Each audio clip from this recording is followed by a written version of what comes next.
ആദ്യം തേങ്ങ ഇങ്ങനെ കൊത്തി കൊത്തി അരിയണം കേട്ടാ. അതിങ്ങനെ ഈ ശർക്കര തിളപ്പിച്ചിക്കാണ് ഇടുക. ഇത് ഈ കരക്കി വെച്ച മാവിൽ ഇങ്ങനെ ഇങ്ങോട്ട് ഒഴിക്കും. എന്നിട്ട് നന്നാക്കി മിക്സ് ചെയ്ത് എടുക്കണം. ഒഴിവ് സമയങ്ങൾ ഇങ്ങനെ എന്തെങ്കിലുമൊക്കെ ഉണ്ടാക്കുക നല്ലത്. കണ്ടാ കളർ മാറിയത് കണ്ടോ, കളർ മാറിയത് കണ്ടാ. ഇതായിട്ട് ഇനി ഒരു സാധനം ഉണ്ടാക്കാണ്ട്. ഈ തേങ്ങാക്കൊത്ത് എടുത്തിട്ട് ഈ ചട്ടിട്ട് ഒരു പറണ്ട് ഇപ്പൊ ഇങ്ങനെ വെളിച്ചെണ്ണ ഒക്കെ ഒഴിച്ച് ചൂടായിച്ചിട്ട് തേങ്ങാക്കൊത്ത് ഇതിലൊക്കെ ഇട്ട് ഇനി ഒന്ന് വഴറ്റി എടുക്കണം. ഇങ്ങനെ കുറച്ച് സമയം ഇങ്ങനെ മൂപ്പിച്ചെടുക്കണം. അപ്പോൾ ഇതിൻ്റെ ആ ഒരു ടേസ്റ്റ് വരുള്ളൂ. കുറച്ച് ചെറിയ ജീരകം ഇതിലോട്ട് ഇടുന്നുണ്ട്. ഇത് ഒരു പ്രത്യേക വാസനയും വരും, ഇതിന് ടേസ്റ്റും കൂടും. അതിന് വേണ്ടിയിട്ടാണ് ഈ പണി ചെയ്യുന്നത്. നല്ല ഇളക്കി കൊടുക്കണം കേട്ടോ, കരിയാൻ പാടില്ല. അങ്ങനെ ഇളക്കിയിട്ട് എടുക്കണം. ഈ വേവ് മതി കേട്ടോ. ഇനി ഇതിലോട്ട് ഇങ്ങനെ ഇടണം. ഈ മാവിലോട്ടാണ് ഇടുന്നത്. ഈ മാവ് ഇനി എന്താ ആവുക എന്നുള്ളത് നിങ്ങൾ കണ്ടോളൂ. ഇത് നാവില് വെള്ളം ഓറുന്ന ഒരു വിഭവമായിട്ട് മാറിപ്പോരും അല്പസമയത്തിന് ശേഷം.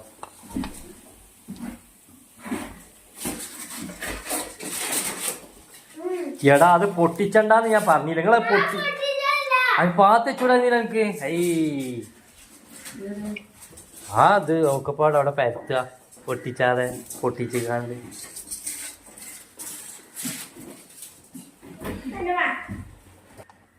മാവിലോട്ട് കണ്ട് മിക്സ് ചെയ്തിട്ടേ നല്ല അടിപൊളി രുചിയായിരിക്കും. ഇത് ചെറിയ ഉള്ളിയൊക്കെ എടുത്തിട്ടുണ്ട്. എടുത്തതിന് അരിഞ്ഞ് പീസാക്കും. ഇങ്ങനെ നല്ല വണ്ണം മൂത്ത് കളറ് മാറുന്നുണ്ട.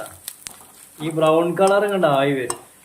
കുറച്ചുകൂടെ ബ്രൗൺ കളർ ആയി വരണ്ട. അപ്പൊ ഇതിന്റെ ടേസ്റ്റും വാസനയും ഒക്കെ നല്ല മാറ്റം വരും. നല്ലൊരു കൊതിപ്പിക്കുന്ന വാസനയാണ് ആവുക. ചെറിയ ഉള്ളി അങ്ങനെ കൊത്തി അരിഞ്ഞ് ഇതിലോട്ട് ഇടാനുള്ളതാണ്. സാധനം ഇപ്പൊ കാണാൻ എന്താ സംഭവം. അരിഞ്ഞ് വെച്ച ചെറിയുള്ളി അത് നല്ല മൂപ്പിക്കുന്നുണ്ട്. ഇതും കൂടെ ഇതിലോട്ട് ആഡ് ചെയ്യാനുള്ളതാണ്. ഈ മാവ് ഇടക്കിടക്കൊന്ന് ഇളക്കി കൊടുക്കണം. ഇത് കട്ടിയായിട്ട് നിൽക്കാൻ പാടില്ല. അതുകൊണ്ട് ഉള്ളി മൂത്ത് വരുന്നുണ്ട്. മൂക്കോളം അതുപോലെ ചെയ്യണം. അപ്പൊ അത് കണ്ട നല്ല ബ്രൗൺ കളർ ആയിട്ടുണ്ട്. ഇത്ര മതി. ഇതിനി എടുക്കുക, ഈ മാവിലോട്ട് അങ്ങോട്ട് ഒഴിക്കുക.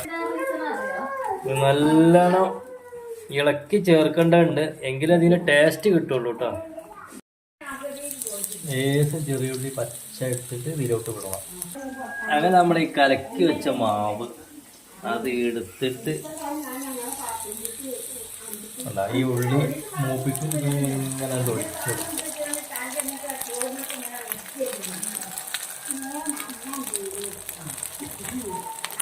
നമ്മള് സാധനം എന്താ ഇക്കടെ നോക്കാം. ഒഴിച്ച് പോയതാണ്. വാ കണ്ടില്ലേ. ഇനി ഒന്ന് മറിച്ചിടാണ്ടത്. എന്താണ് ആ കളർ കണ്ടില്ലേ. ഇത് ആദ്യകാലത്തൊക്കെ ഉണ്ടാക്കിയത് മണ്ണിന്റെ ചട്ടിയിലായിരുന്നു.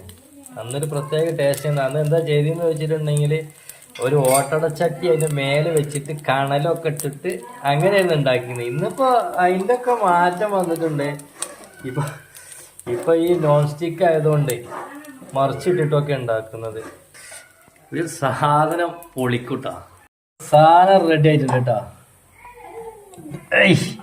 കോമാങ്ങനെ അണ്ടിയെ പൊളിക്കുത്.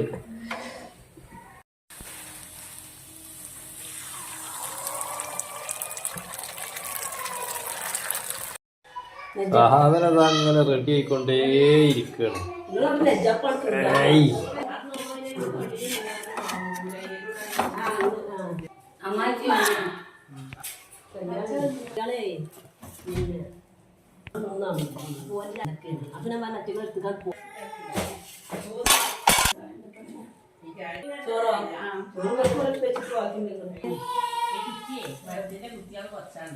അങ്ങനെ ഫുള്ളായിട്ടുണ്ട് കേട്ടാ.